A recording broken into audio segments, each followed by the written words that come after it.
For more on the ongoing Brexit saga and what more we can expect in Brussels, I'm joined by Adriano Bosoni. He's a Stratfor Senior Europe Analyst and American Geopolitical Intelligence Group. Adriano, Theresa May wanted a 3-month extension from EU leaders. It looks like she might get an extension. It may not be 3 months, though. Is that enough? And is this conditional extension?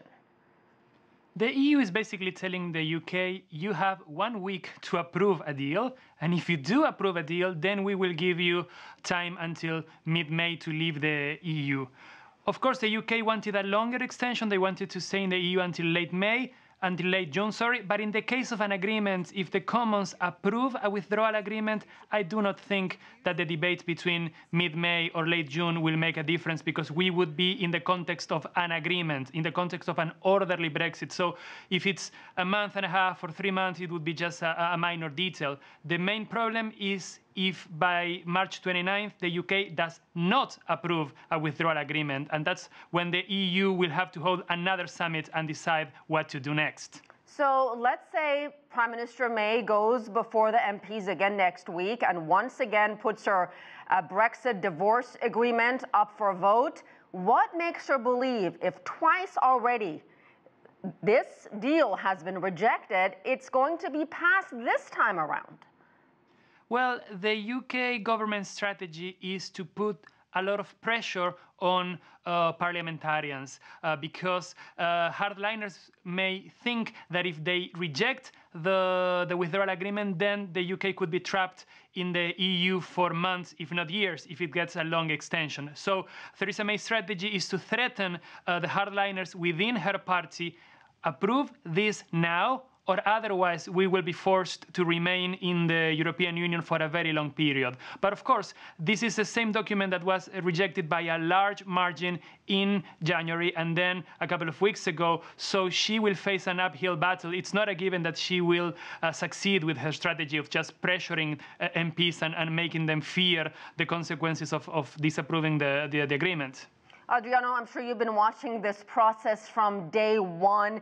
At this point, based on what we know, how likely is it that Britain will leave the European Union without a deal?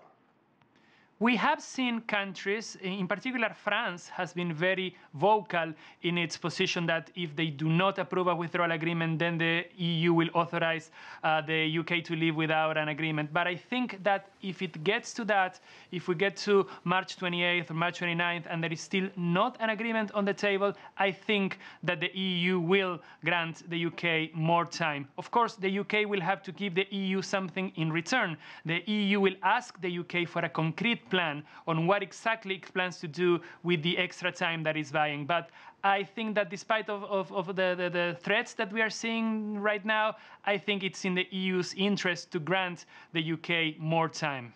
There's a petition asking the government to revoke Article 50 and stop Brexit, and this has become the fastest growing petition in Britain ever. Do these kinds of petitions, do they matter? I mean, it certainly gauges public opinion. They matter in the sense that the UK government has the power to unilaterally stop the Brexit process. They can decide that they want to stay in the EU. So in that regard, it does matter, because this is something that the UK government could do if it wanted to. But this is probably not the main scenario. The UK government will probably try to do other things before reaching that point, such as holding an early election or going for a softer version of Brexit, or no, I don't know, the government could resign and make the Conservative Party appoint a new leader. So the idea of revoking Article 50 is there and is possible, but it will not be a priority for the British government. All right, Adriano Bosoni, thank you so much.